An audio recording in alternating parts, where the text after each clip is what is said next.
들어가야 엄마가 밥을 드신다고요. 제발, 제발요, 엄마. 미안해요. 선이가 못 가요, 엄마. 새벽 4시 약봉지 소리. 엄마, 약 먹어야지. 나 안 아파. 엄마, 오늘도 이러실 거야? 새벽 4시 정선이의 손은 이미 약봉지를 열고 있었다.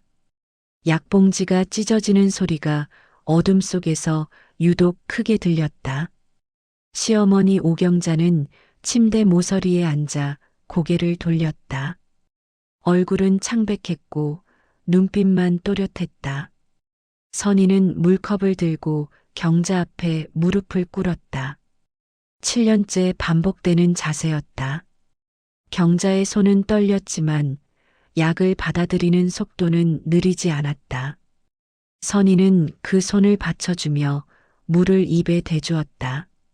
경자가 약을 삼키는 소리, 물을 넘기는 소리, 그리고 다시 찾아오는 정적. 이 모든 것이 선이의 하루를 시작하는 의식이었다. 약을 다 먹은 경자는 선이의 손을 잡았다.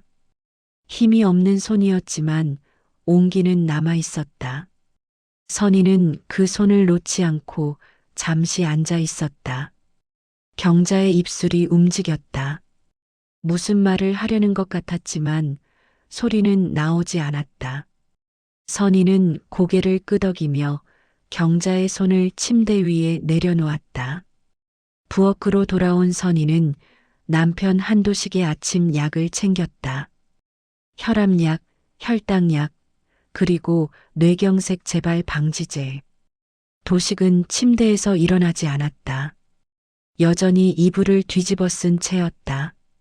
선이는 약봉지를 식탁 위에 올려두고 물컵을 그 옆에 놓았다. 도식이 일어나면 알아서 먹을 것이었다. 아니, 먹지 않으면 선이가 다시 들어가 재촉할 것이었다. 선이는 부엌 창문을 열었다. 찬바람이 얼굴을 스쳤다. 아직 어둠이 가시지 않은 새벽이었지만 어디선가 쓰레기 수거차 소리가 들렸다. 세상은 이미 깨어나고 있었다. 선이는 창문을 닫고 냉장고 문을 열었다. 오늘 아침은 미역국이었다. 경자가 좋아하는 메뉴였다. 미역을 불리고 국물을 우리고 밥을 짓는 동안 선이의 머릿속은 텅 비어 있었다. 생각할 여유가 없었다. 아니, 생각하지 않기로 한 지 오래였다. 생각하면 무너질 것 같았다. 그래서 선이는 손을 움직였다. 칼을 들고 도마를 두드리고 국자를 저었다. 그렇게 시간이 흘렀다. 6시가 되자 도식이 방에서 나왔다.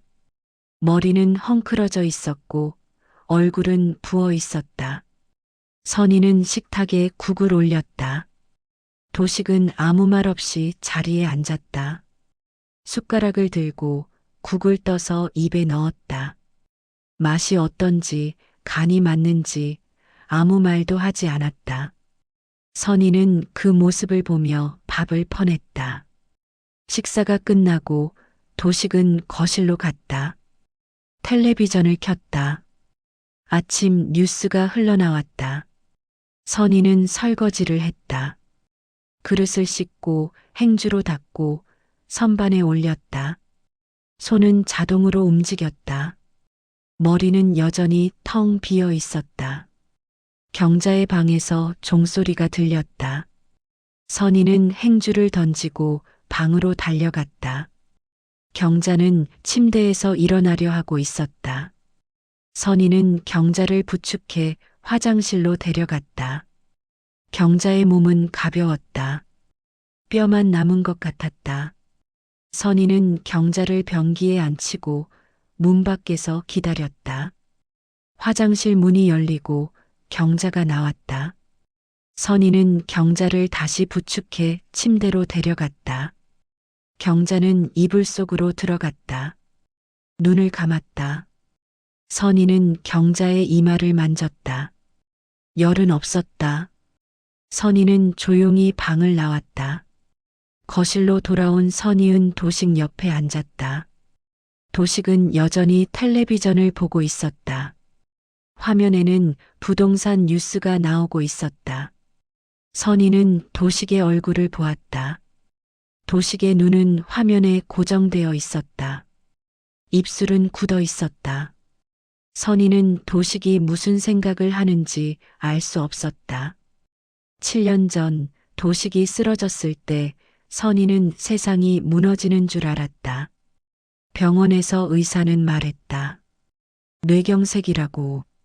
재활이 필요하다고. 시간이 걸린다고.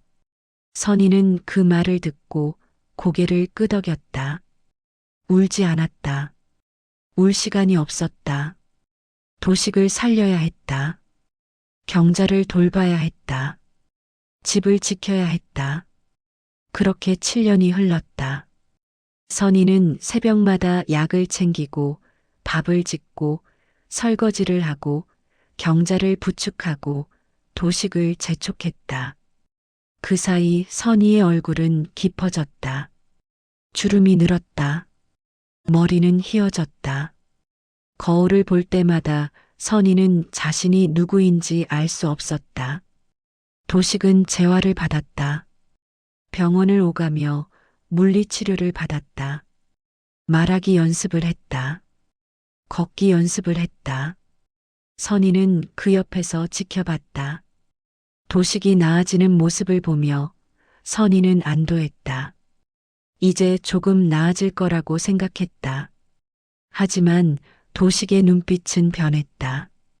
예전의 온화함은 사라지고 차가움이 자리 잡았다. 도식은 말했다. 이제 내 인생이야. 선희는 그 말을 듣고 고개를 끄덕였다. 이해하려 했다. 도식도 힘들었을 거라고 생각했다. 하지만 도식의 눈빛은 선희를 향하지 않았다. 어디론가 선희가 모르는 곳을 향하고 있었다. 선희는 자리에서 일어났다. 부엌으로 가서 점심 준비를 시작했다. 손은 또다시 움직였다. 칼을 들고 도마를 두드리고 냄비를 올렸다. 그렇게 하루가 흘러갔다. 그렇게 7년이 흘렀다. 그리고 오늘도 선희는 버텼다. 오후 2시 현관문이 열렸다. 도식이 밖에서 돌아왔다. 얼굴에는 묘한 흥분이 어려 있었다. 선희는 부엌에서 고개를 들었다. 도식은 신발도 제대로 벗지 않고 거실로 들어왔다. 손에는 서류 봉투가 들려 있었다. 선희는 행주를 놓고 거실로 나갔다. 도식은 소파에 앉아 봉투를 열고 있었다. 서류가 쏟아졌다. 도식의 손은 떨리고 있었다. 선희는 그 모습을 보며 조심스럽게 물었다. 무슨 일이냐고. 도식은 고개를 들지 않고 대답했다. 개발 구역에 편입됐다고. 보상금이 나온다고. 선희는 그 말을 듣고 잠시 멈췄다. 개발 구역, 보상금. 그 단어들이 선희의 머릿속에서 맴돌았다. 도식은 서류를 펼치며 말했다. 토지 보상 협의가 시작된다고. 금액은 아직 확정되지 않았지만 적지 않을 거라고. 선희는 도식의 얼굴을 보았다. 도식의 눈에는 기대가 가득했다. 선희는 자리에 앉았다. 서류를 들여다봤다. 복잡한 법률 용어들이 빼곡했다. 선희는 그 내용을 이해할 수 없었다. 하지만 한 가지는 분명했다. 돈이 들어온다는 것. 그것도 큰 돈이. 선희는 서류를 내려놓고 도식을 보았다. 도식은 미소를 짓고 있었다.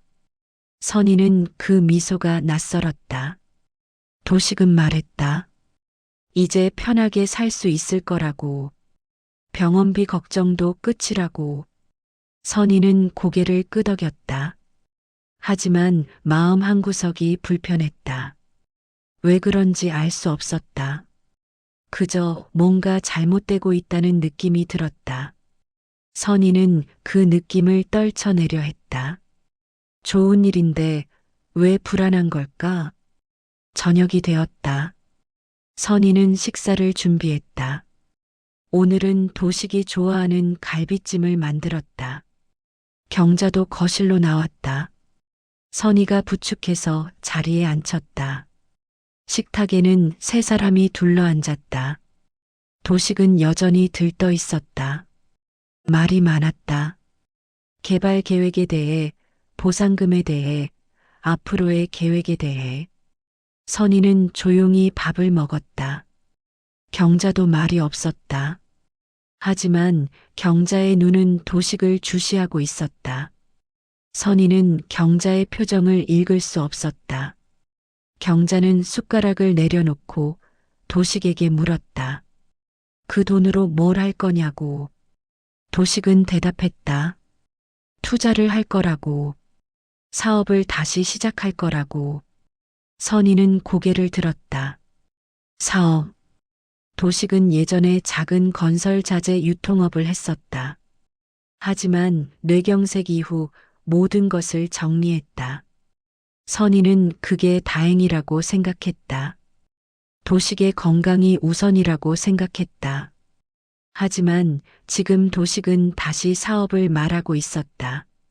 선희는 불안했다. 경자는 더 이상 묻지 않았다. 밥을 마저 먹고 방으로 돌아갔다. 선희가 부축했다. 경자를 침대에 눕히고 이불을 덮어주었다. 경자는 선희의 손을 잡았다. 힘주어 잡았다. 선희는 경자를 보았다. 경자의 눈에는 뭔가 말하고 싶은 게 있었다. 하지만 입을 열지 않았다.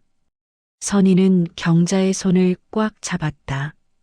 경자는 눈을 감았다. 거실로 돌아온 선희는 설거지를 시작했다. 도식은 여전히 소파에 앉아 서류를 보고 있었다. 전화기를 들고 누군가와 통화를 했다. 목소리는 낮았지만 흥분은 감추지 못했다. 선희는 설거지를 하며 그 목소리를 들었다. 누구와 통화하는지 알 수 없었다. 하지만 뭔가 진행되고 있다는 건 분명했다. 밤이 깊어졌다. 선희는 도식에게 잠자리를 권했다. 도식은 고개를 끄덕이고 방으로 들어갔다. 선희는 거실을 정리했다. 서류들을 모아 탁자 위에 올렸다. 그중 한 장을 집어들었다. 토지보상 협의 안내문. 선희는 그 서류를 한참 들여다봤다. 하지만 여전히 내용을 이해할 수 없었다. 선희는 서류를 내려놓고 창밖을 보았다. 밤은 고요했다. 거리에는 사람이 없었다. 가로등 불빛만이 어둠을 밝히고 있었다. 선희는 창문에 이마를 댔다. 차가운 유리가 이마를 식혔다. 선희는 눈을 감았다. 불안이 가슴을 짓눌렀다. 다음 날 도식은 아침 일찍 나갔다. 어디 가냐는 선희의 질문에 도식은 대답하지 않았다. 그저 곧 돌아온다고만 했다. 선희는 도식을 배웅하고 집안일을 시작했다. 경자의 아침 약을 챙기고 식사를 준비하고 청소를 했다. 하지만 머릿속은 복잡했다. 오후가 되어도 도식은 돌아오지 않았다. 선희는 전화를 걸었다. 도식은 받지 않았다. 선희는 불안했다. 경자는 거실에 앉아 텔레비전을 보고 있었다. 선희는 경자 옆에 앉았다. 경자는 선희를 보았다. 그리고 조용히 말했다. 조심하라고. 선희는 고개를 돌렸다. 경자의 눈빛은 진지했다. 저녁이 되어서야 도식이 돌아왔다. 옆에는 낯선 여자가 있었다. 선희는 현관에서 그 모습을 보았다. 여자는 단정한 옷차림에 밝은 미소를 짓고 있었다. 도식은 선희에게 소개했다. 이가은이라고. 사업 파트너라고. 선희는 고개를 숙여 인사했다. 가은은 상냥하게 인사를 받았다.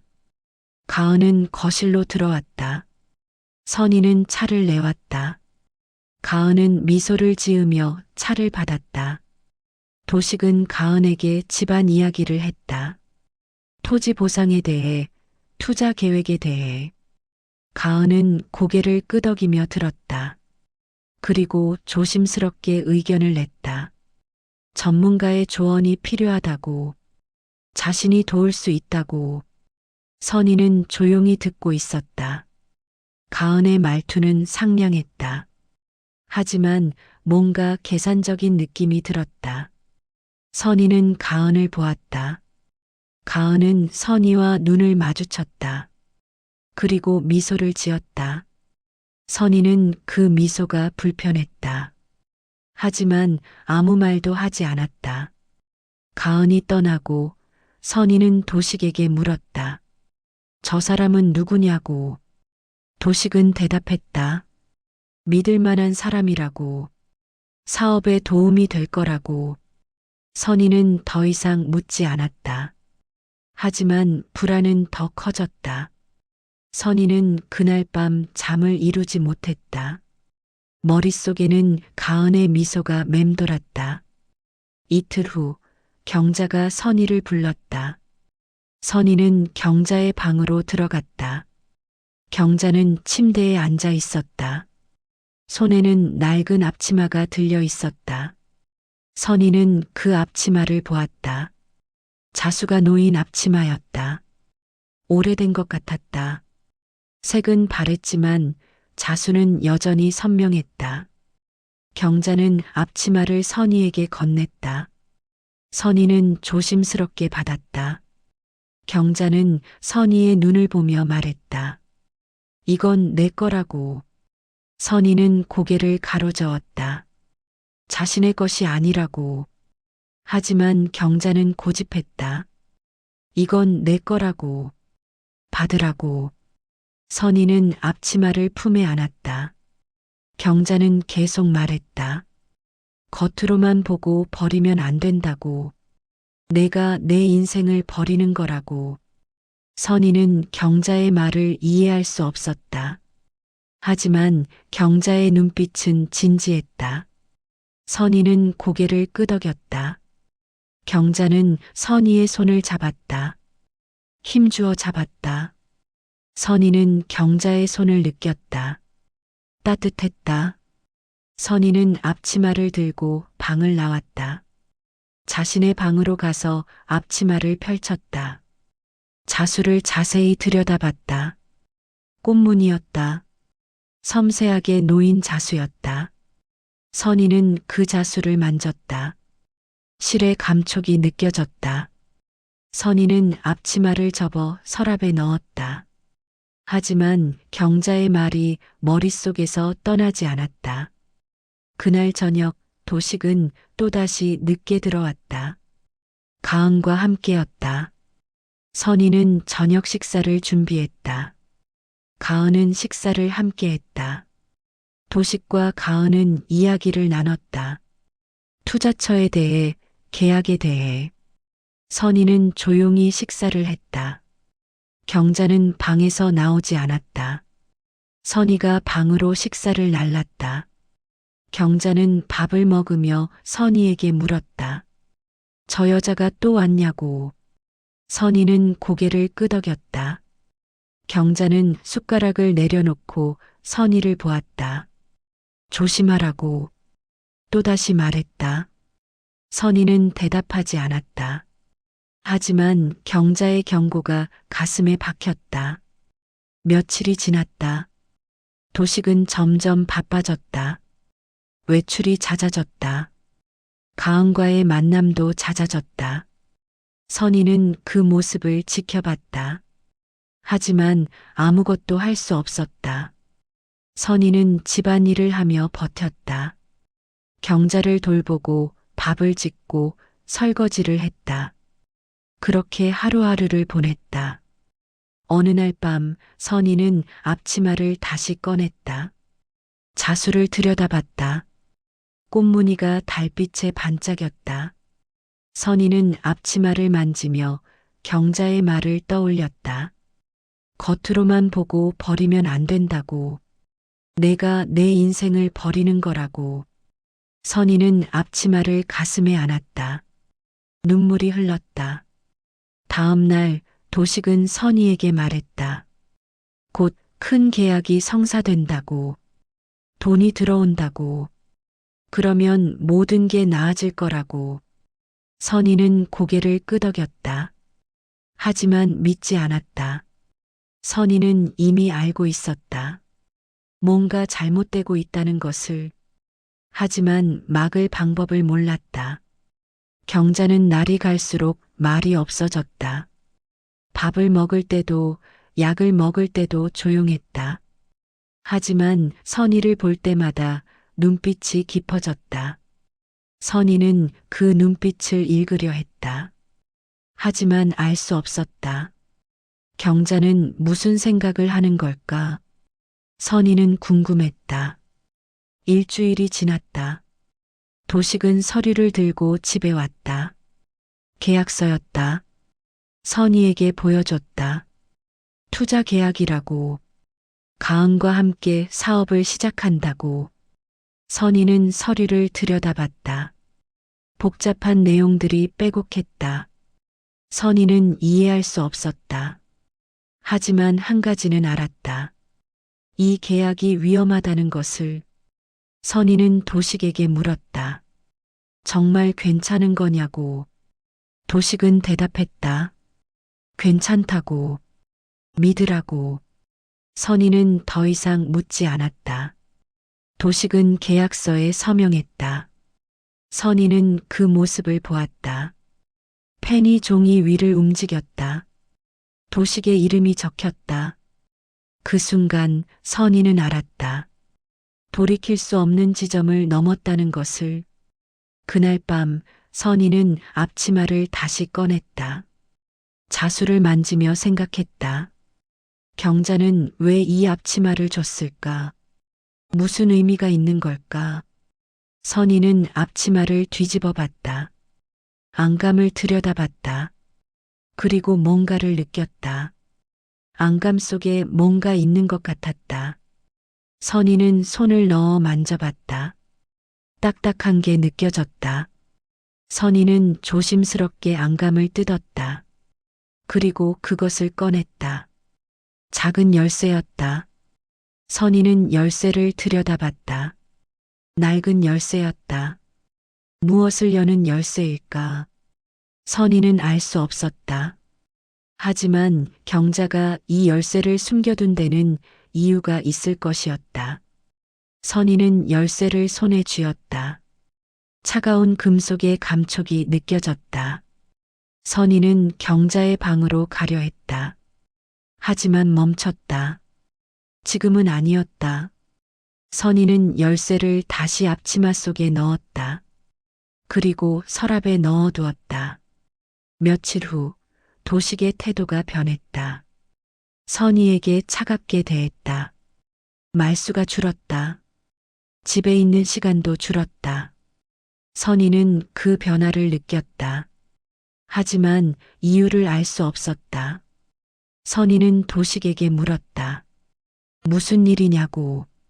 도식은 대답하지 않았다. 그저 피곤하다고만 했다. 경자는 그 모습을 지켜봤다. 그리고 선희에게 다시 말했다. 준비하라고. 선희는 무엇을 준비해야 하는지 몰랐다.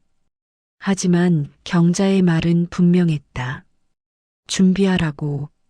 선희는 고개를 끄덕였다. 그리고 그날 밤 다시 앞치마를 꺼냈다. 열쇠를 손에 쥐었다. 이 열쇠가 무엇을 여는지 알아내야 했다.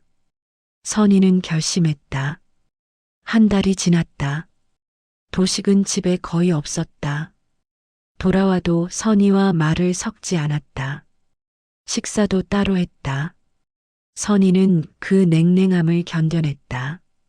경자는 점점 쇠약해졌다. 식사량이 줄었다. 침대에서 보내는 시간이 늘었다. 선희는 경자를 돌보며 하루하루를 버텼다. 어느 날 저녁 도식이 서류 봉투를 들고 집에 왔다. 선희는 부엌에서 저녁 준비를 하고 있었다. 도식은 거실로 들어와 탁자 위에 봉투를 내려놓았다. 그리고 선희를 불렀다. 선희는 행주를 놓고 거실로 나갔다. 도식은 봉투를 가리키며 말했다. 열어보라고. 선희는 봉투를 집어들었다. 무게가 느껴졌다. 선희는 봉투를 열었다. 안에는 서류가 들어 있었다. 선희는 서류를 꺼냈다. 첫 장을 보는 순간 선희의 손이 떨렸다. 협의 이혼 신청서. 선희는 도식을 보았다. 도식은 무표정한 얼굴로 선희를 바라보고 있었다. 선희는 말이 나오지 않았다. 입술이 떨렸다. 도식은 조용히 말했다. 이혼하자고. 더 이상 함께 살 수 없다고. 선희는 서류를 내려다봤다. 글자들이 흐릿하게 보였다. 선희는 고개를 들어 도식을 보았다. 왜냐고 물었다. 도식은 대답하지 않았다. 그저 이미 결정된 일이라고만 했다. 선희는 서류를 탁자 위에 내려놓았다.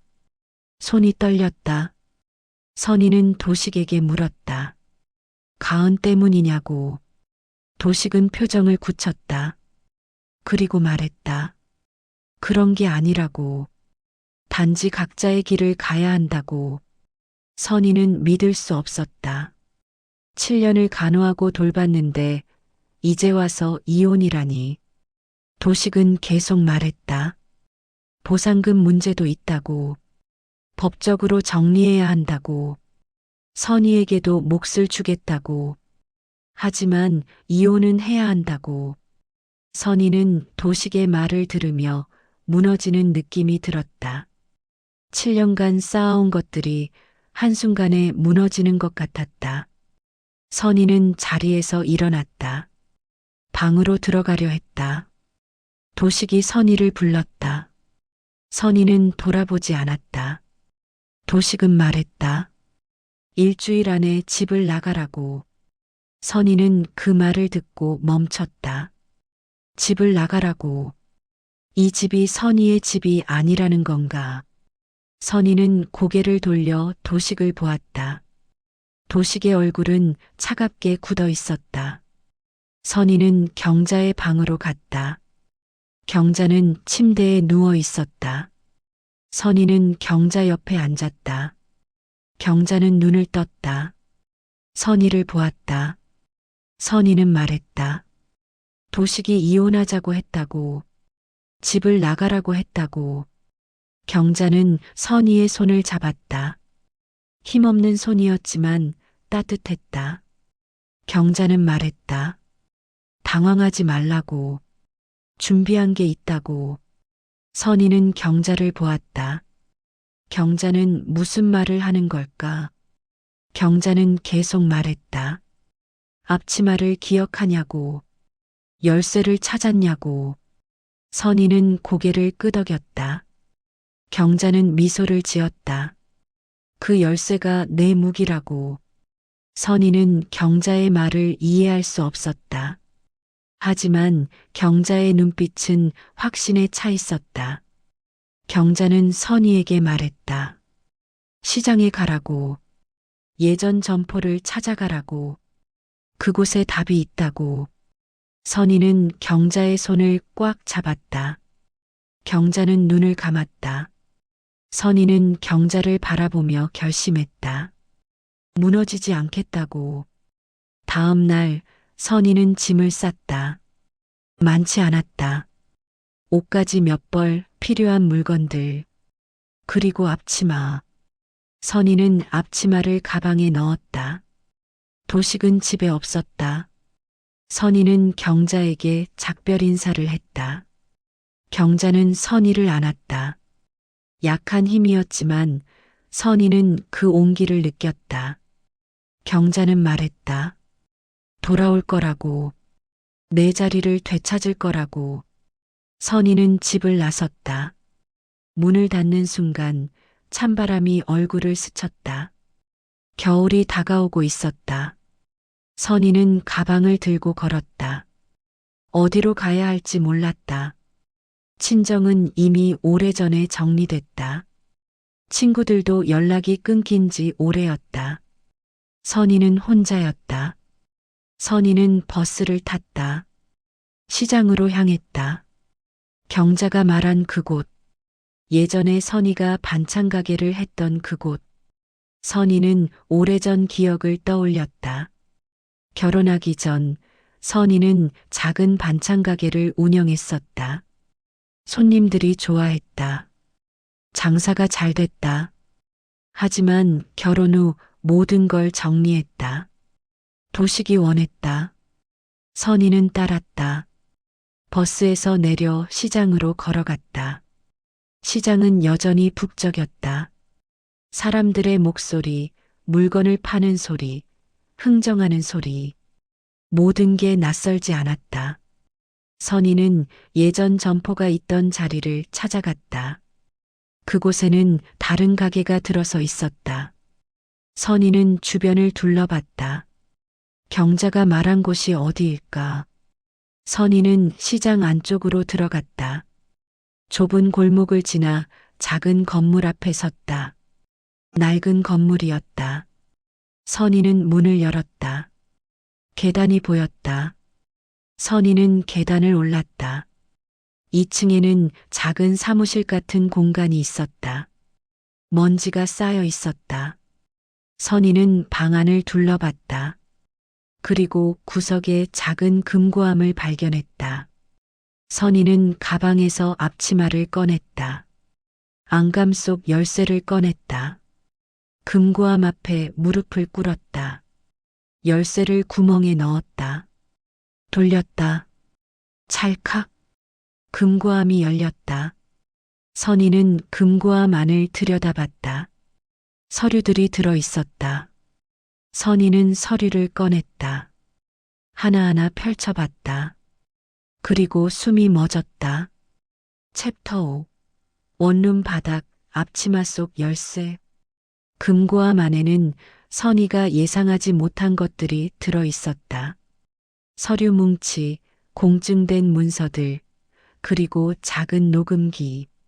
선희는 떨리는 손으로 서류를 하나씩 펼쳤다. 첫 번째 서류는 상표권 양도 문서였다.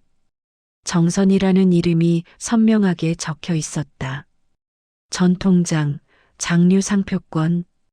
경자가 선희 명의로 준비해둔 것이었다. 선희는 서류를 내려다보며 믿을 수 없다는 표정을 지었다. 경자가 언제 이런 걸 준비했을까? 선희가 반찬 가게를 운영하던 시절, 경자는 선희의 장 담그는 솜씨를 높이 평가했었다. 그때 경자가 말했었다. 이건 돈이 된다고. 하지만 선희는 그저 웃어넘겼었다. 결혼 후 모든 걸 접었으니까. 두 번째 서류는 점포 임대권 승계 합의서였다. 경자 명의에서 선희 명의로. 공증 날짜는 3년 전이었다. 선희는 이 사실을 전혀 몰랐다. 경자는 조용히 모든 걸 준비해왔던 것이다. 선희는 서류를 가슴에 안았다. 눈물이 흘렀다. 경자는 선희를 버리지 않았다. 오히려 선희를 위해 길을 만들어뒀던 것이다. 선희는 마지막으로 녹음기를 집어들었다. 작고 낡은 녹음기였다. 선희는 재생 버튼을 눌렀다. 잡음이 들렸다. 그리고 목소리가 흘러나왔다. 도식의 목소리였다. 그리고 가은의 목소리. 선희는 귀를 기울였다. 두 사람은 재산에 대해 이야기하고 있었다. 보상금을 어떻게 나눌 것인지, 선희를 어떻게 내보낼 것인지. 녹음 내용은 명확했다. 도식과 가은은 처음부터 계획을 세우고 있었다. 이혼을 시키고 재산을 독차지하려는 계획. 선희는 녹음기를 쥔 손에 힘이 들어갔다. 분노가 치밀었다. 하지만 동시에 안도감도 들었다. 증거가 있었다. 싸울 무기가 생겼다. 선희는 서류와 녹음기를 가방에 넣었다. 금고함을 닫고 방을 나섰다. 계단을 내려오며 선희는 생각했다. 이제 어떻게 해야 할까? 경자는 준비를 해뒀지만 선희는 어떻게 써먹어야 할지 몰랐다. 법적인 것들은 선희에게 낯선 영역이었다. 시장을 나와 선희는 다시 버스를 탔다. 갈 곳이 필요했다. 선희는 작은 원룸을 알아봤다. 보증금이 적고 월세가 저렴한 곳. 예전에 모아둔 돈이 조금 있었다. 그걸로 겨우 계약할 수 있었다. 방은 좁았다. 창문은 작았다. 햇빛이 거의 들지 않았다. 하지만 선희에게는 이것만으로도 충분했다. 짐을 풀고 선희는 바닥에 앉았다. 가방에서 서류를 꺼냈다. 다시 한번 읽어봤다. 상표권, 임대권, 녹음 내용. 이것들로 무엇을 할 수 있을까? 선희는 막막했다. 하지만 포기할 수 없었다. 경자가 준비해 준 것들을 헛되이 할 수 없었다. 밤이 깊어졌다. 선희는 잠을 이룰 수 없었다. 바닥에 누워 천장을 바라봤다. 금이 간 천장이었다. 페인트가 벗겨진 벽이었다.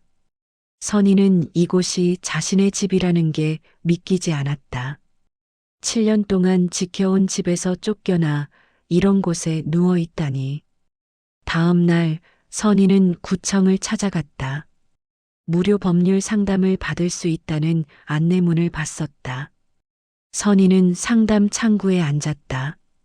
담당자는 젊은 여성이었다. 이름은 강미라. 법무사 사무실과 협업하는 실무자라고 했다. 선희는 미라에게 상황을 설명했다.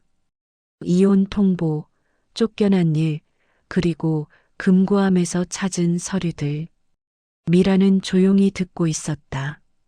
선희가 말을 마치자 미라는 서류를 요청했다. 선희는 가방에서 서류를 꺼냈다. 미라는 서류를 하나하나 검토했다. 표정이 진지해졌다. 그리고 선희를 보며 말했다. 이건 쓸만하다고. 충분히 싸울 수 있다고. 미라는 설명했다. 상표권과 임대권은 선희의 명의로 공증돼 있다고. 법적으로 유효하다고. 녹음 내용도 증거로 쓸 수 있다고. 하지만 절차가 필요하다고. 감정으로 싸우는 게 아니라 법적 절차로 싸워야 한다고. 선희는 고개를 끄덕였다. 미라의 말은 명확했다. 미라는 선희에게 당부했다. 흔들리지 말라고. 상대방이 압박해올 수 있다고. 협박할 수도 있다고. 하지만 절차를 따르면 이길 수 있다고. 선희는 미라의 눈을 보았다. 미라는 선희를 믿고 있었다. 선희도 자신을 믿기로 했다. 상담을 마치고 나와 선희는 다시 원룸으로 돌아왔다. 방 안에 앉아 서류를 정리했다. 미라가 준 체크리스트를 보며 하나하나 확인했다. 해야 할 일들이 많았다. 하지만 선희는 차근차근 진행하기로 했다.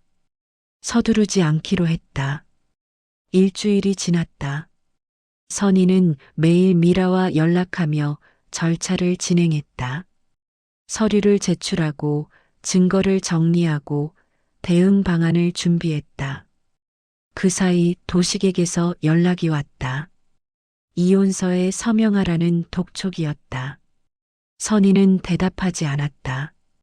도식은 계속 연락했다. 문자가 왔다. 전화가 왔다. 선희는 모두 무시했다. 도식은 화가 났다. 선희에게 협박성 메시지를 보냈다. 서명하지 않으면 법적 조치를 취하겠다고. 선희는 그 메시지를 저장했다. 미라에게 보냈다. 미라는 말했다. 이것도 증거라고. 상대방이 실수하고 있다고. 선희는 조금씩 자신감이 생겼다. 어느 날 선희는 경자를 만나러 갔다. 경자는 요양원에 있었다. 선희는 면회를 신청했다. 하지만 거부당했다. 도식이 면회를 금지시켰다는 것이었다. 선희는 믿을 수 없었다. 경자를 만날 수도 없다니.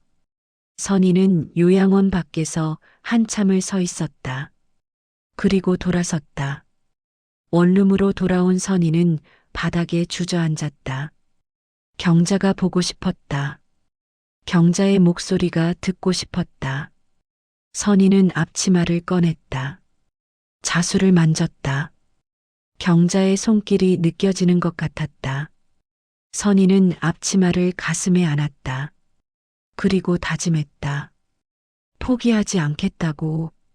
경자를 다시 만날 때까지 싸우겠다고. 다음 날 선희는 미라에게 연락했다. 면회 금지 조치에 대해 말했다. 미라는 말했다. 이것도 문제라고. 부당한 조치라고. 이것도 대응할 수 있다고. 선희는 고개를 끄덕였다. 미라와 함께 대응 방안을 만들었다. 선희는 더 이상 혼자가 아니었다. 밤이 되어 선희는 창문을 열었다. 찬바람이 들어왔다. 선희는 바람을 맞으며 서 있었다. 멀리 도시의 불빛이 보였다. 사람들은 각자의 삶을 살고 있었다. 선희도 이제 자신의 삶을 살아야 했다. 더 이상 누군가의 그림자가 아니라 자신의 이름으로. 한 달이 흘렀다. 선희는 원룸에서의 생활에 조금씩 익숙해졌다. 아침마다 일어나 창문을 열었다. 좁은 방이었지만 이곳만큼은 선희의 공간이었다. 누구도 선희를 내쫓을 수 없는 곳. 선희는 그 사실이 조금씩 실감났다.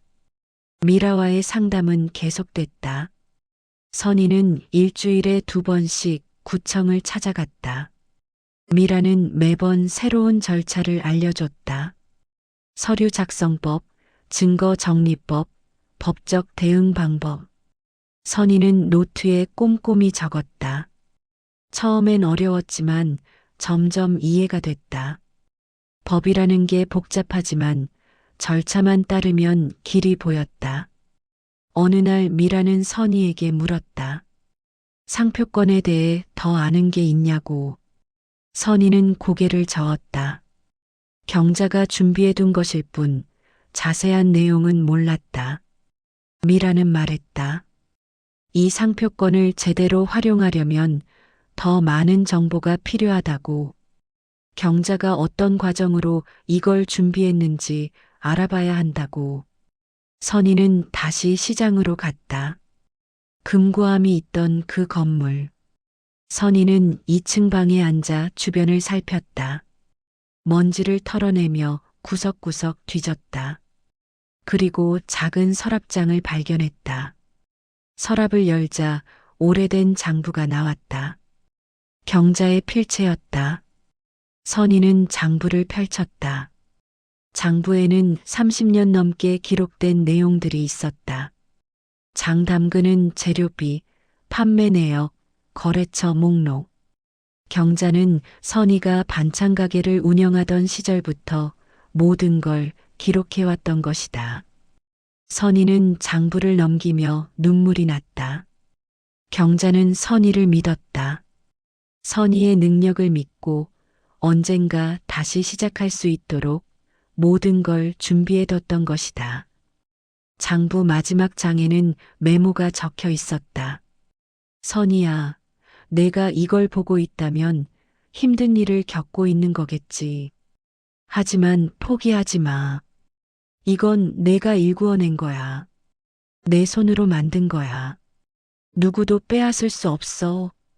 선희는 메모를 읽으며 소리내어 울었다. 경자의 목소리가 들리는 것 같았다. 선희는 장부와 서류를 모두 가방에 넣었다. 방을 나서며 주변을 둘러봤다. 이곳은 경자가 선희를 위해 지켜온 공간이었다. 선희는 이곳을 다시 살려야 했다.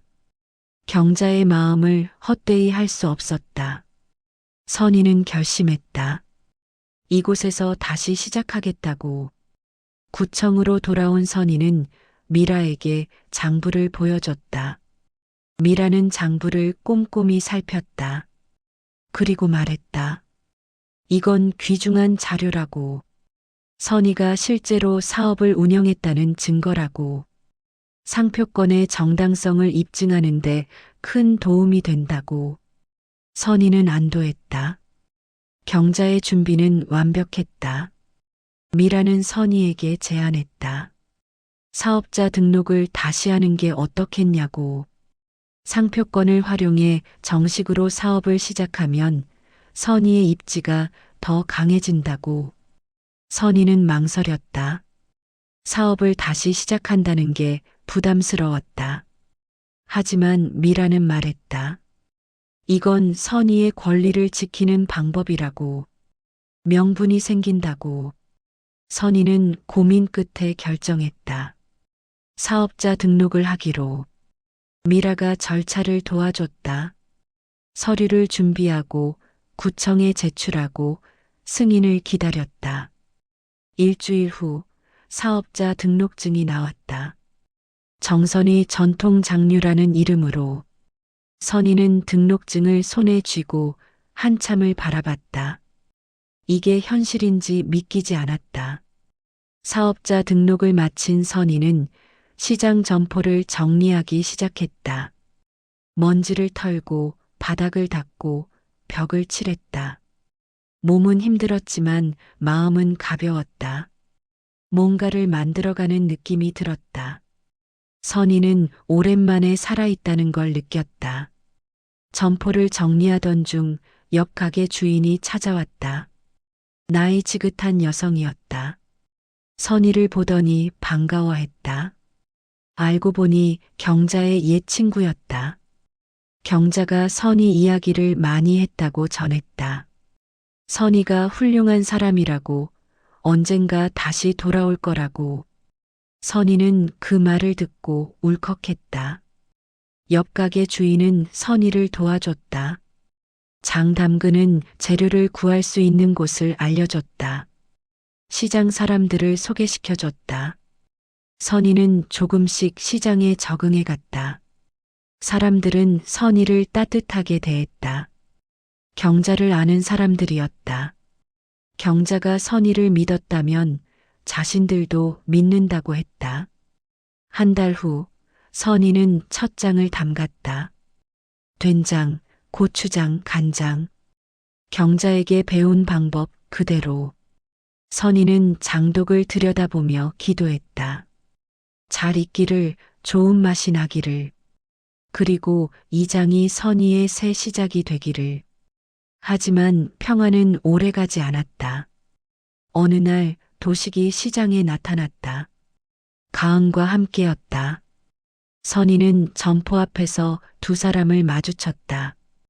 도식은 차가운 눈빛으로 선희를 보았다. 가은은 미소를 지었지만 그 미소는 날카로웠다. 도식은 말했다. 이게 뭐 하는 짓이냐고. 사업자 등록을 했다면서. 선희는 대답하지 않았다. 도식은 계속 말했다. 상표권이 내 거라고 생각하냐고. 그건 원래 집안 재산이라고. 법적으로 문제 삼을 거라고. 선희는 도식을 똑바로 보았다. 그리고 조용히 말했다. 상표권은 공증된 내 명이라고. 가은이 끼어들었다. 상냥한 목소리로 말했다. 선희 씨, 이렇게 대립할 필요 없다고. 합리적으로 해결하자고. 선희는 가은을 보았다. 가은의 눈빛은 계산적이었다. 선희는 알 수 있었다. 가은은 상표권의 가치를 알고 있었다. 그래서 빼앗으려는 것이었다. 선희는 단호하게 말했다. 이건 협상 대상이 아니라고. 이미 법적으로 정리된 것이라고. 도식은 화를 냈다. 목소리를 높였다. 시장 사람들이 쳐다봤다. 도식은 협박했다. 이혼 소송을 제대로 진행하겠다고. 선희한테 아무것도 안 주겠다고. 선희는 흔들리지 않았다. 미라가 알려준 대로 감정으로 대응하지 않았다. 그저 조용히 말했다. 법적 절차대로 하자고. 도식과 가은은 더 할 말을 찾지 못했다. 결국 두 사람은 돌아섰다. 선희는 그 뒷모습을 보며 숨을 내쉬었다. 손은 떨렸지만 무너지지 않았다. 그날 밤 선희는 미라에게 연락했다. 오늘 있었던 일을 말했다. 미라는 말했다. 예상된 일이라고. 상대방이 압박을 시작한 거라고. 하지만 흔들리지 말라고. 선희는 고개를 끄덕였다. 싸움이 본격적으로 시작됐다는 걸 알았다. 일주일 후 선희에게 법원 통지서가 왔다. 도식이 이혼 소송을 제기했다는 내용이었다. 선희는 통지서를 읽으며 각오했다. 이제 법정에서 싸워야 했다. 미라는 선희를 변호사에게 연결해줬다. 법률구조공단을 통해 무료 변호를 받을 수 있었다. 변호사는 선희의 상황을 들었다. 서류를 검토했다. 녹음 파일을 들었다. 그리고 말했다. 충분히 싸울 수 있다고.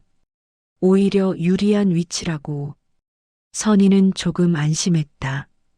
하지만 긴장은 풀리지 않았다. 법정이라는 곳이 선희에게는 낯선 전쟁터였다. 변호사는 대응 전략을 설명했다.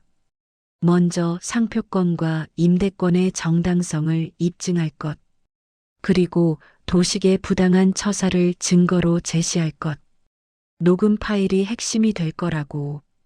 선희는 노트에 적으며 고개를 끄덕였다. 변호사의 말은 명확했다. 하지만 문제가 생겼다. 경자의 상태가 나빠졌다는 소식이 들렸다. 요양원에서 연락이 왔다. 경자가 식사를 거부하고 있다고. 건강이 급격히 악화되고 있다고. 선희는 당장 요양원으로 달려갔다. 하지만 여전히 면회는 거부당했다. 선희는 요양원 직원에게 사정했다. 시어머니를 꼭 봐야 한다고. 하지만 직원은 난처한 표정을 지었다. 보호자인 도식의 지시라고. 면회 금지 조치를 풀 수 없다고. 선희는 절박하게 말했다. 경자가 위독하다면서. 그래도 안 된다는 건가? 직원은 말했다. 규정상 보호자의 허락이 필요하다고. 선희는 힘이 빠졌다. 요양원 밖에 서서 한참을 울었다. 경자가 저 안에 있는데 만날 수조차 없다니. 선희는 무력감에 빠졌다. 하지만 이대로 물러날 수 없었다. 선희는 미라에게 연락했다. 면회 금지 조치를 풀 방법이 없냐고. 미라는 말했다. 법적으로 대응할 수 있다고. 부당한 면회 제한에 대해 이의를 제기할 수 있다고. 하지만 시간이 걸린다고. 선희는 조급했다. 경자가 그때까지 버틸 수 있을까? 변호사도 나섰다. 법원에 긴급 가처분 신청을 했다. 면회권 보장을 요청했다. 선희와 경자의 관계, 경자의 상태, 도식의 부당한 조치를 명시했다. 하지만 결과를 기다리는 시간이 길게 느껴졌다. 선희는 매일 요양원 앞을 서성였다. 어느 날 요양원 직원 한 명이 선희를 조용히 불렀다. 젊은 요양보호사였다. 그는 선희에게 말했다. 경자가 선희를 계속 찾는다고. 밥을 먹지 않고 선희 이름만 부른다고. 선희는 눈물을 흘렸다. 요양보호사는 안타까운 표정을 지었다. 요양보호사는 작은 쪽지를 건넸다. 경자가 적은 거라고. 선희는 쪽지를 펼쳤다. 떨리는 글씨로 적혀 있었다. 선희야, 포기하지 마. 엄마는 괜찮아. 내가 이기는 모습을 보고 싶어. 선희는 쪽지를 가슴에 안았다. 경자는 여전히 선희를 믿고 있었다. 선희는 요양보호사에게 부탁했다. 경자에게 전해달라고. 곧 만나러 갈 거라고. 꼭 기다려달라고. 요양보호사는 고개를 끄덕였다. 선희는 요양원을 떠나며 다짐했다. 더 빨리 싸움을 끝내야 한다고. 경자를 구해야 한다고. 한편 도식과 가은의 압박은 계속됐다. 도식은 선희에게 계속 연락했다. 소송을 취하하라고. 그러면 적당히 합의해 주겠다고. 하지만 선희는 대응하지 않았다. 도식은 협박을 시작했다. 시장 점포에 문제를 만들겠다고. 영업을 방해하겠다고. 실제로 며칠 후 점포 앞에 누군가 나타났다. 건장한 남자였다. 점포 앞을 서성이며 손님들을 위협했다. 선희는 경찰에 신고했다. 경찰이 왔지만 남자는 이미 사라진 뒤였다. 선희는 불안했다. 하지만 영업을 멈출 수 없었다. 옆 가게 주인들이 나섰다. 선희를 지키겠다고 했다. 교대로 점포 주변을 지켰다. 시장 사람들이 힘을 모았다. 선희는 고마웠다. 혼자가 아니라는 게 느껴졌다. 사람들의 응원이 선희에게 힘이 됐다. 가은도 직접 나섰다. 선희를 찾아와 회유했다. 부드러운 목소리로 말했다. 왜 이렇게까지 하냐고. 서로 힘들어진다고. 적당히 타협하자고. 선희는 가은을 보며 말했다. 타협은 없다고. 이건 선희의 권리라고. 가은의 얼굴이 굳었다. 미소가 사라졌다. 차가운 목소리로 말했다. 후회하게 될 거라고. 선희가 이길 수 없다고. 선희는 대답했다. 그건 법원이 판단할 일이라고. 가은은 더 할 말을 찾지 못하고 돌아섰다. 선희는 그 뒷모습을 보며 알았다. 상대방이 초조해하고 있다는 것을. 그날 밤 선희는 앞치마를 꺼냈다. 자수를 만지며 경자를 떠올렸다. 경자의 목소리, 경자의 손길, 경자의 눈빛, 모든 게 생생했다. 선희는 앞치마를 가슴에 안았다. 그리고 다짐했다. 이 싸움을 끝까지 가겠다고.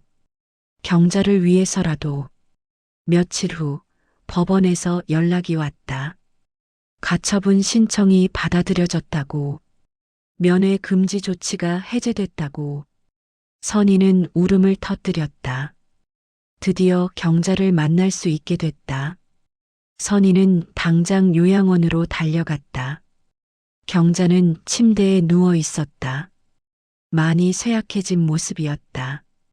선희는 경자의 손을 잡았다. 경자는 눈을 떴다. 선희를 보았다. 그리고 미소를 지었다. 선희는 눈물을 흘리며 말했다. 왔다고. 이제 괜찮다고. 경자는 선희의 손을 꽉 잡았다.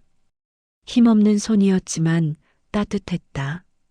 경자와의 면회가 가능해진 후 선희는 일주일에 2번씩 요양원을 찾았다.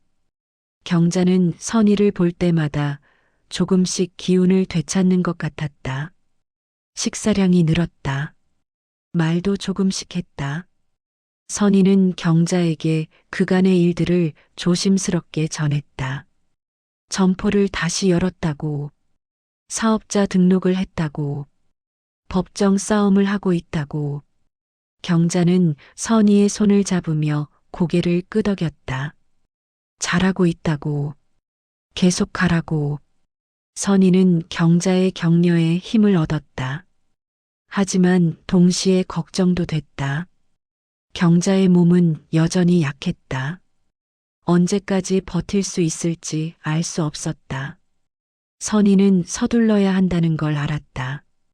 이혼 소송 첫 재판 날이 다가왔다. 선희는 변호사와 함께 법원에 갔다. 법정은 생각보다 작았다. 차가웠다. 선희는 긴장했다. 도식과 가은도 법정에 있었다. 도식의 변호사도 함께였다. 선희는 도식을 보지 않으려 했다. 하지만 시선이 자꾸 그쪽으로 갔다. 재판이 시작됐다. 판사가 양측의 주장을 들었다. 도식 측 변호사가 먼저 말했다. 선희와 도식은 오랜 기간 별거 상태였다고. 혼인 관계가 파탄났다고. 이혼이 불가피하다고. 그리고 재산 분할에 대해 주장했다. 상표권은 혼인 기간 중 형성된 재산이므로 분할 대상이라고. 선희 측 변호사가 반박했다. 상표권은 경자가 선희 명의로 공증한 것이라고. 선희 개인의 재산이라고. 증거 서류를 제출했다. 공증 문서, 경자의 장부, 사업자 등록증. 판사는 서류를 검토했다. 표정은 중립적이었다. 선희는 판사의 얼굴을 지켜봤다. 도식 측 변호사가 다시 발언했다. 공증이 있더라도 혼인 기간 중 재산이라면 분할 대상이 될 수 있다고. 법적 해석이 필요하다고. 선희 측 변호사는 반박했다. 상표권은 선희의 개인 사업과 관련된 것이라고. 도식과 무관하다고. 양측의 공방이 이어졌다. 판사는 양측에게 추가 증거를 제출하라고 했다. 그리고 다음 재판 날짜를 잡았다. 재판은 끝났다. 선희는 법정을 나서며 다리가 후들거렸다. 변호사가 말했다. 첫 재판은 이렇게 흘러간다고. 중요한 건 다음이라고. 선희는 고개를 끄덕였다. 법원을 나서는데 가은이 다가왔다. 선희를 향해 미소를 지었다. 하지만 그 미소는 차가웠다. 가은은 조용히 말했다. 선희 씨, 아직도 이길 수 있다고 생각하시나요? 선희는 대답하지 않았다. 가은은 계속 말했다. 법정은 생각보다 복잡해요. 시간도 오래 걸리고요. 그 사이 많은 일이 생길 수 있어요. 선희는 가은을 똑바로 보았다. 그리고 말했다. 협박인가요? 가은은 손을 저으며 말했다. 협박이 아니라 조언이에요. 현명하게 생각하세요. 선희는 돌아섰다. 가은의 말에 흔들리지 않으려 했다. 하지만 불안은 계속 커졌다. 며칠 후 선희는 미라를 만났다. 재판 상황을 전했다.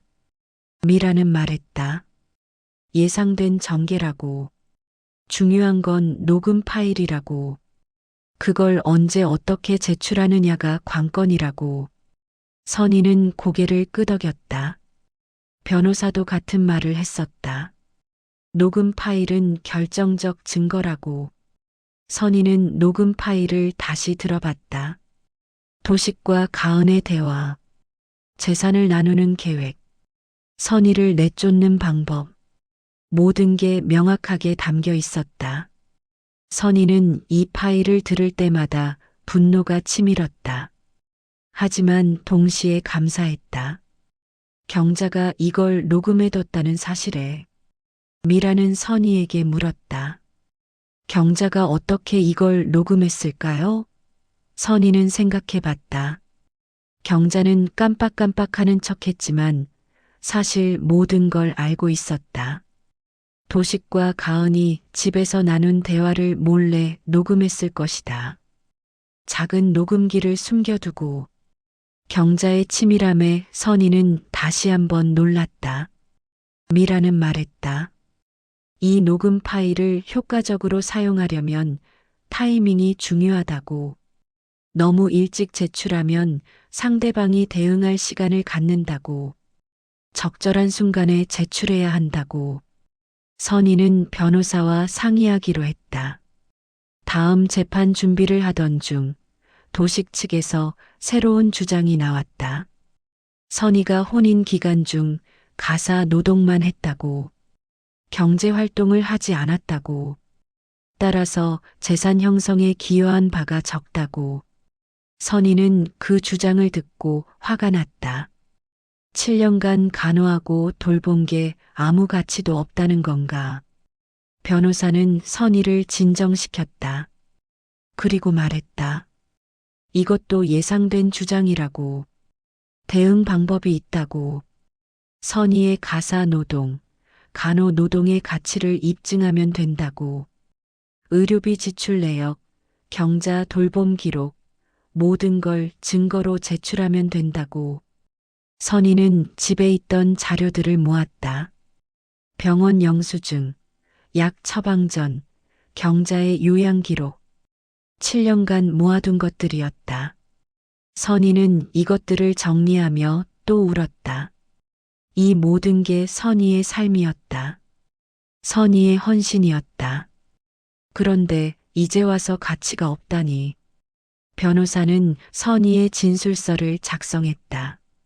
선희가 어떻게 도식을 간호했는지, 어떻게 경자를 돌봤는지, 하루 일과가 어땠는지, 모든 걸 상세히 적었다.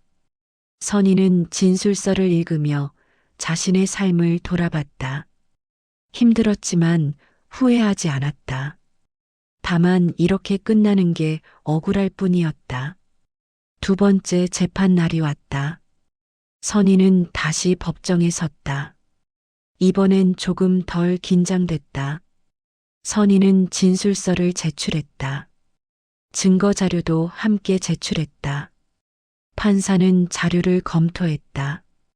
도식 측 변호사도 자료를 받아봤다.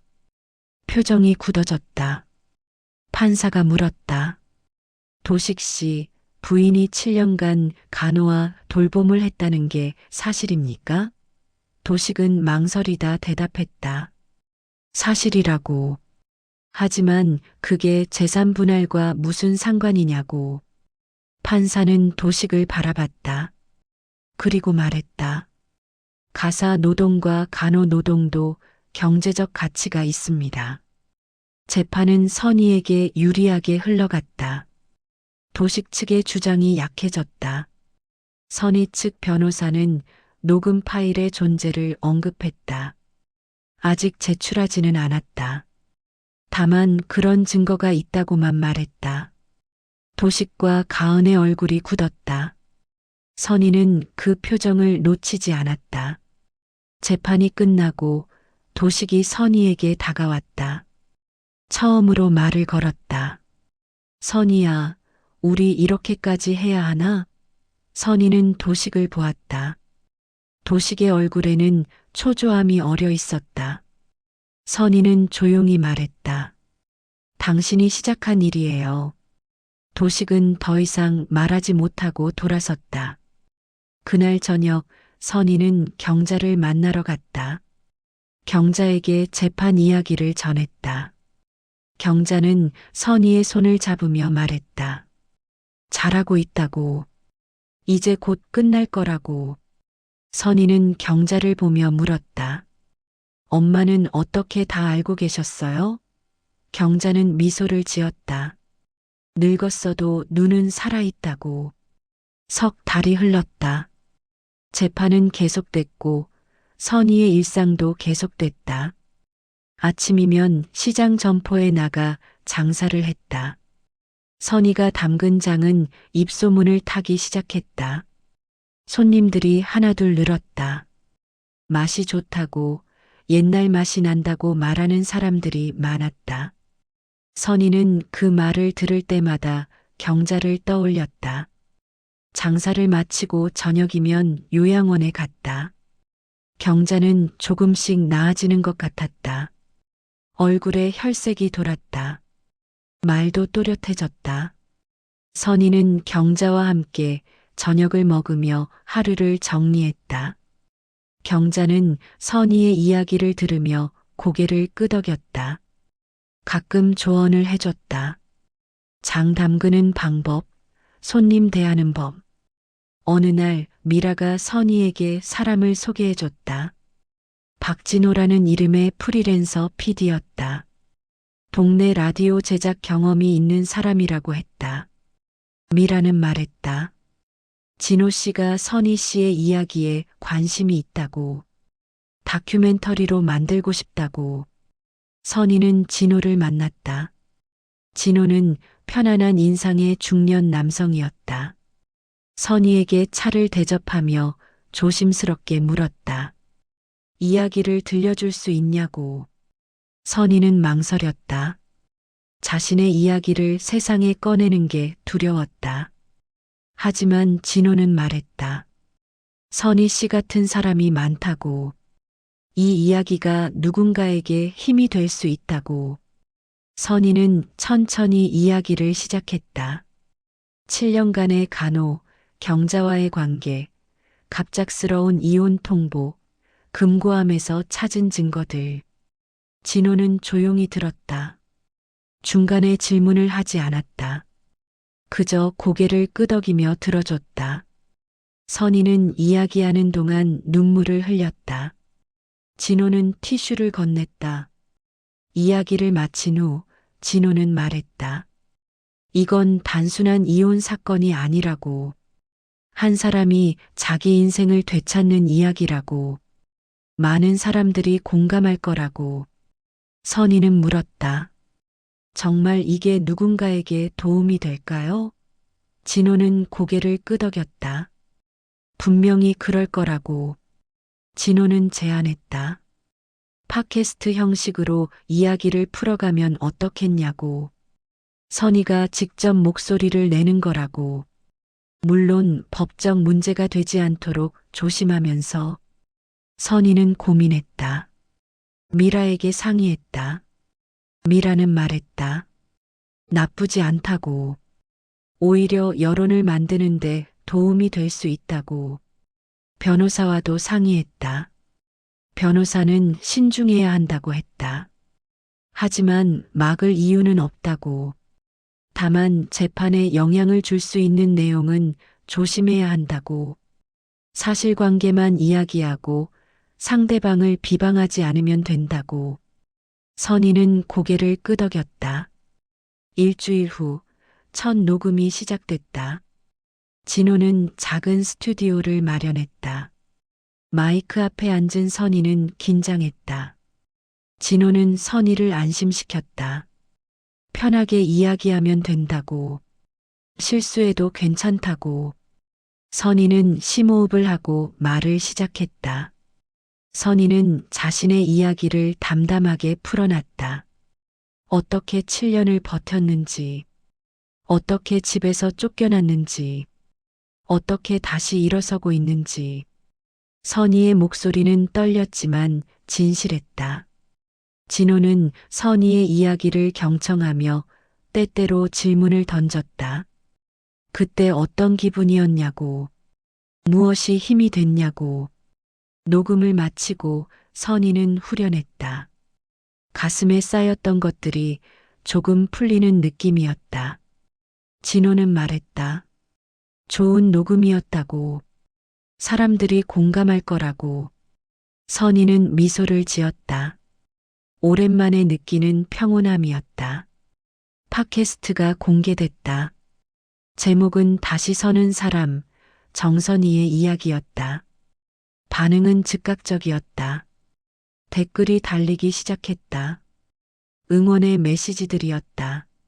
선희와 비슷한 상황을 겪은 사람들이 자신의 이야기를 나눴다. 선희는 댓글을 읽으며 울었다. 자신이 혼자가 아니라는 걸 느꼈다. 하지만 역효과도 있었다.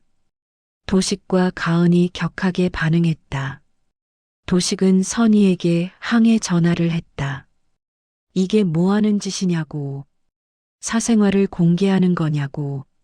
선희는 조용히 말했다. 사실만 이야기했을 뿐이라고. 도식은 화를 냈다.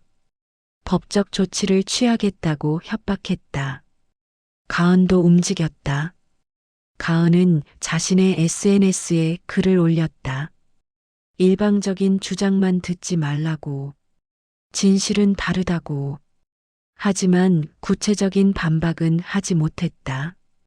댓글들은 가은에게 우호적이지 않았다. 사람들은 선희의 이야기를 믿었다. 미라는 선희에게 말했다. 여론이 선희 편이라고. 이건 큰 힘이 된다고. 하지만 조심해야 한다고. 상대방이 더 공격적으로 나올 수 있다고.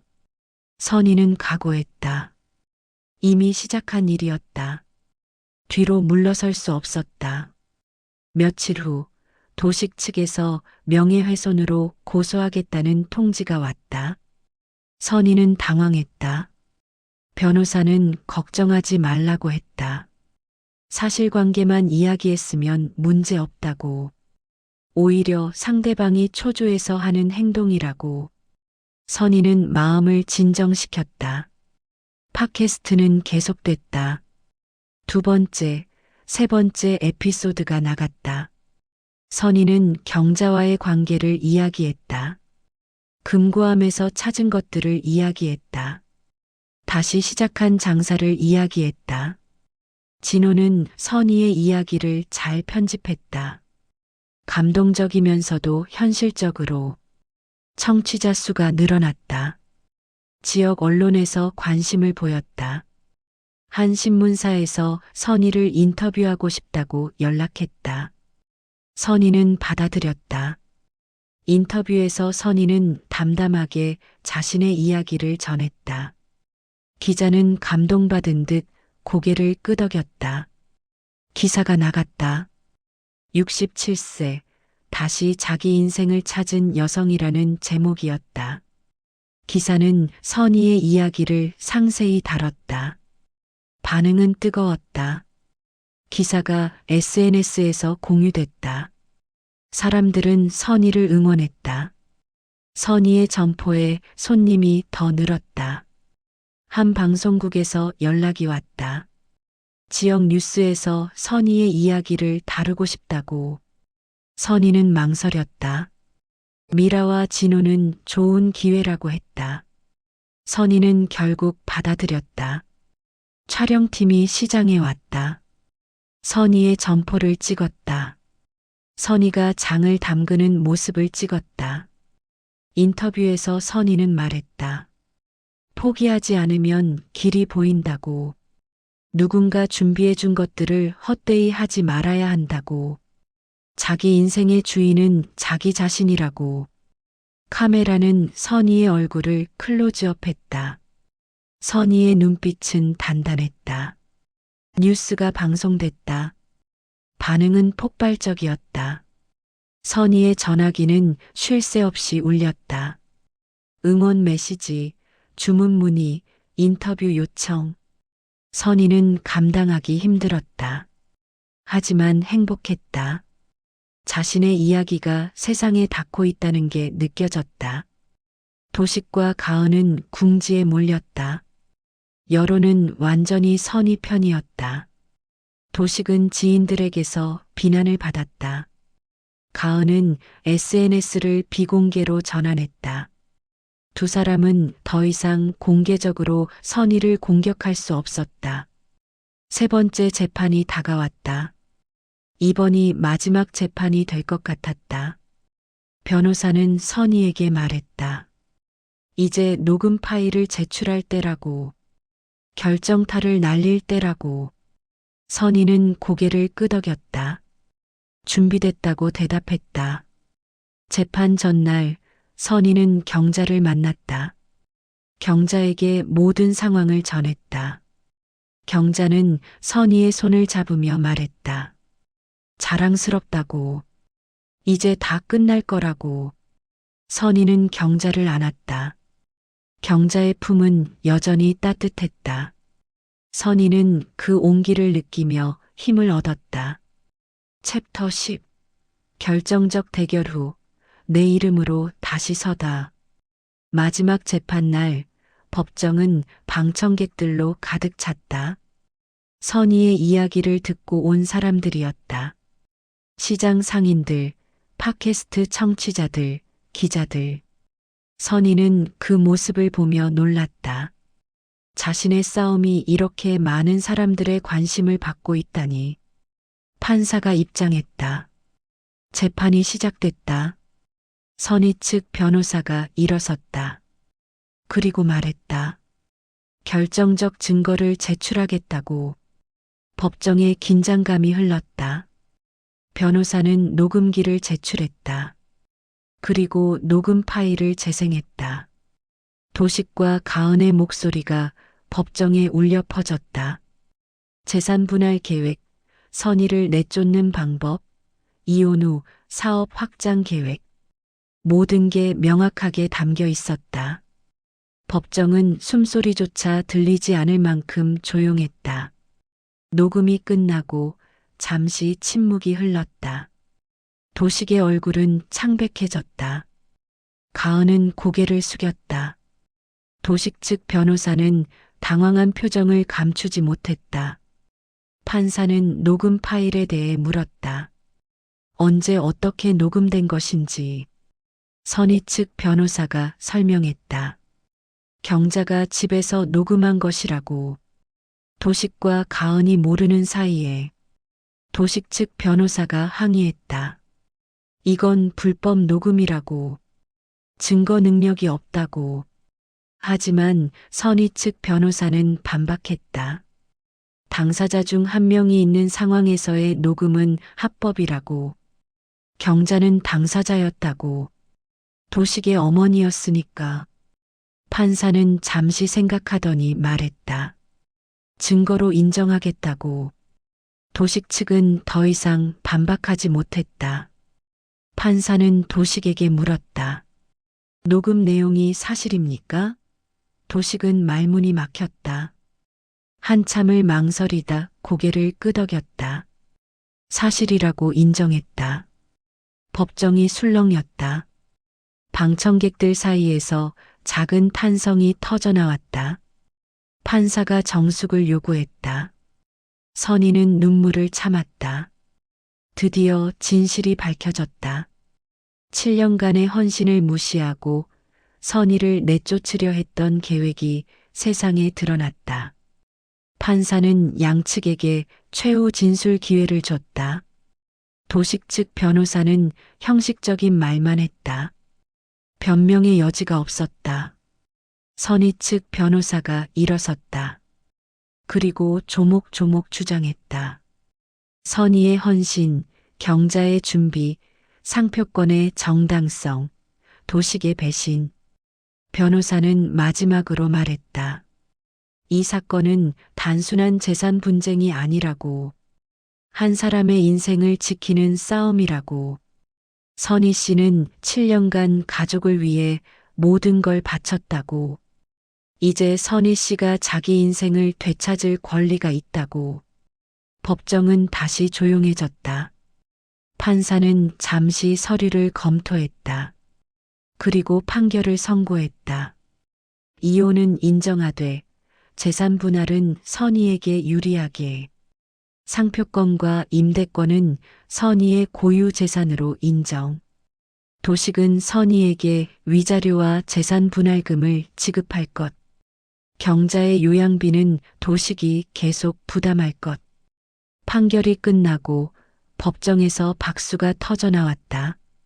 판사가 제지했지만 박수는 멈추지 않았다. 선희는 자리에 앉아 울었다.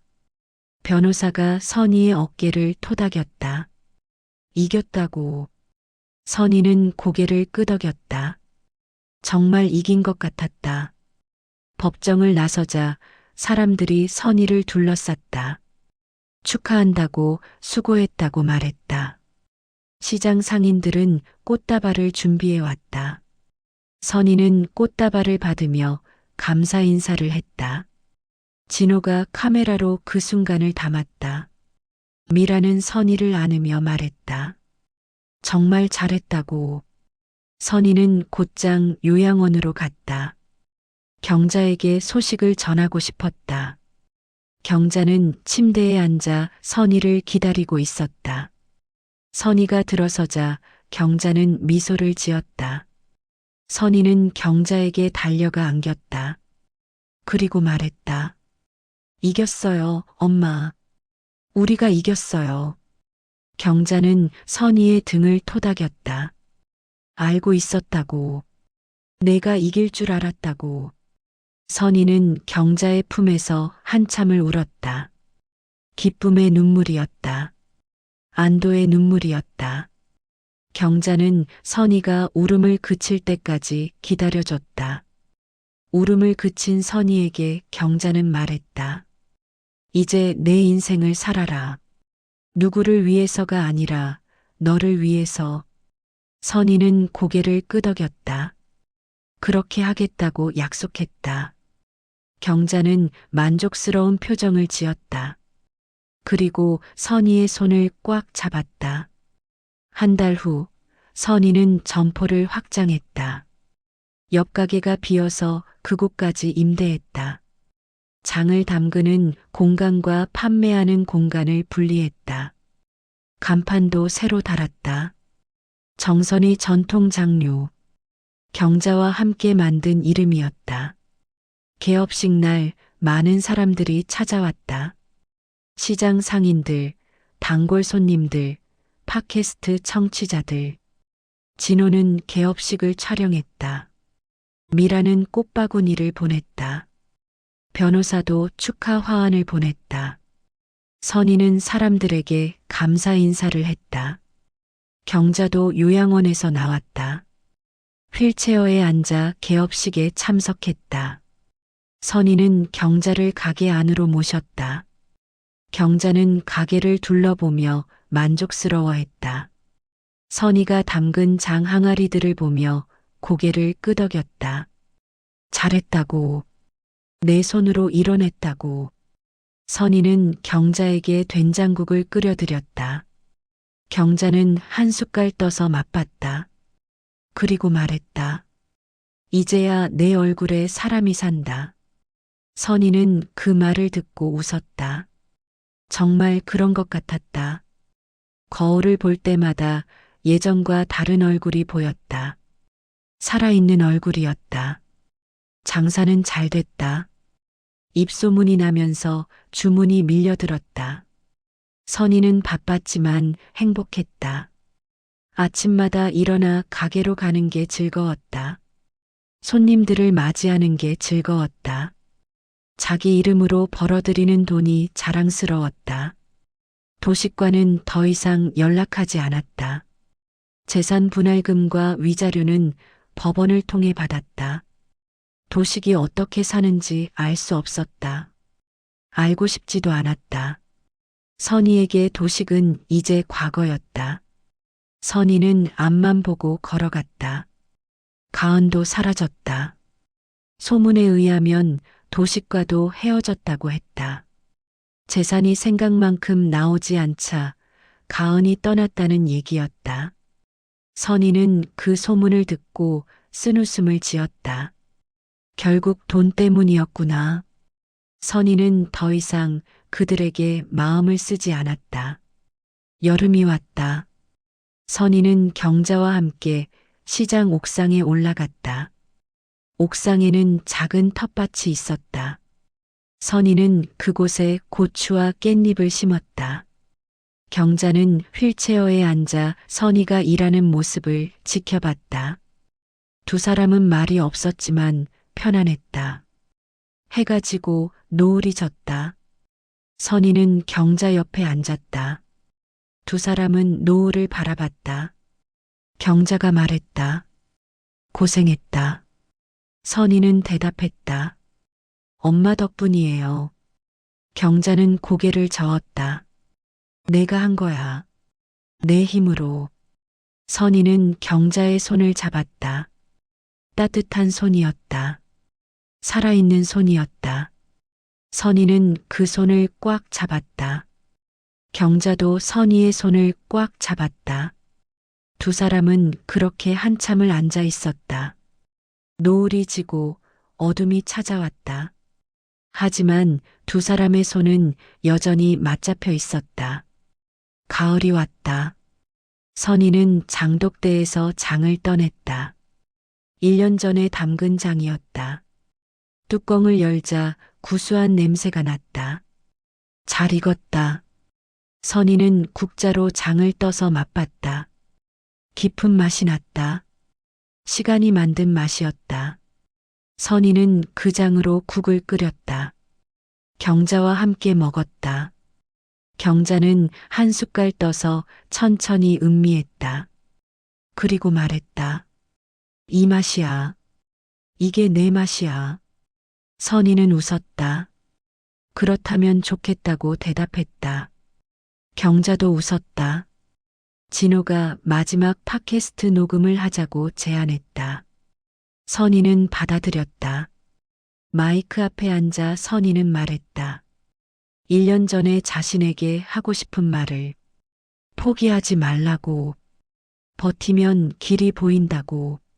누군가는 당신을 믿고 있다고. 선희는 마지막으로 말했다. 저는 이제 더 이상 누군가의 그림자가 아닙니다. 저는 정선희입니다. 제 이름으로 제 밥을 벌고 제 삶을 삽니다. 이게 제가 찾은 행복입니다. 녹음이 끝나고 진호가 박수를 쳤다. 선희는 미소를 지었다. 겨울이 다가왔다. 선희는 새로운 장을 담그기 시작했다. 경자가 옆에서 지켜봤다. 가끔 조언을 해줬다. 소금은 이만큼, 매주는 저만큼. 선희는 경자의 말을 따라 정성스럽게 장을 담갔다. 이 장은 내년 여름에 익을 것이었다. 선희는 장독을 덮으며 생각했다. 1년 후 자신은 어떤 모습일까? 아마 지금보다 더 단단해져 있을 것 같았다. 더 많은 손님들이 찾을 것 같았다. 그리고 여전히 경자와 함께 있을 것 같았다. 크리스마스 이브, 선희는 가게를 일찍 닫았다. 경자를 모시고 작은 식당에 갔다. 두 사람은 따뜻한 국밥을 먹었다. 경자는 선희에게 작은 상자를 건넸다. 선희가 열어보니 금반지였다. 경자가 젊었을 때 끼던 반지였다. 경자는 말했다. 이제 내 거야. 선희는 반지를 받아 손가락에 끼웠다. 딱 맞았다. 선희는 경자에게 감사 인사를 했다. 경자는 고개를 저었다. 고마운 건 나야. 내가 있어서. 두 사람은 식당을 나와 천천히 걸었다. 거리에는 크리스마스 장식이 반짝였다. 사람들은 웃으며 지나갔다. 선희는 경자의 휠체어를 밀며 생각했다. 이게 행복이구나. 이렇게 단순한 순간이 행복이구나. 집으로 돌아오는 길, 선희는 하늘을 올려다봤다. 별이 빛나고 있었다. 선희는 별을 보며 소원을 빌었다.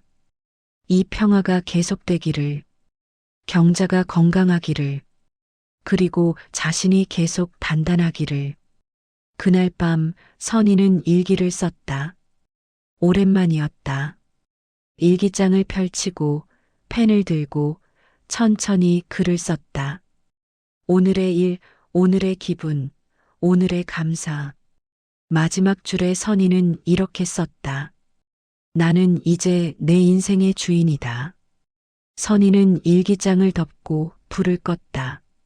침대에 누워 눈을 감았다. 내일 또 새로운 하루가 시작될 것이었다. 선희는 그 하루가 기대됐다. 내일도 모레도 그 이후의 모든 날들이. 선희는 미소를 지으며 잠이 들었다. 선희의 이야기는 특별한 영웅의 이야기가 아닙니다. 누군가는 묵묵히 지켜내고 누군가는 조용히 버텨낸 우리 주변의 이야기일 뿐입니다. 오늘 이 이야기가 당신 마음 어딘가를 살짝 건드렸다면 잠시 멈춰서 그 사람의 이름을 한번 떠올려 보셔도 좋겠습니다.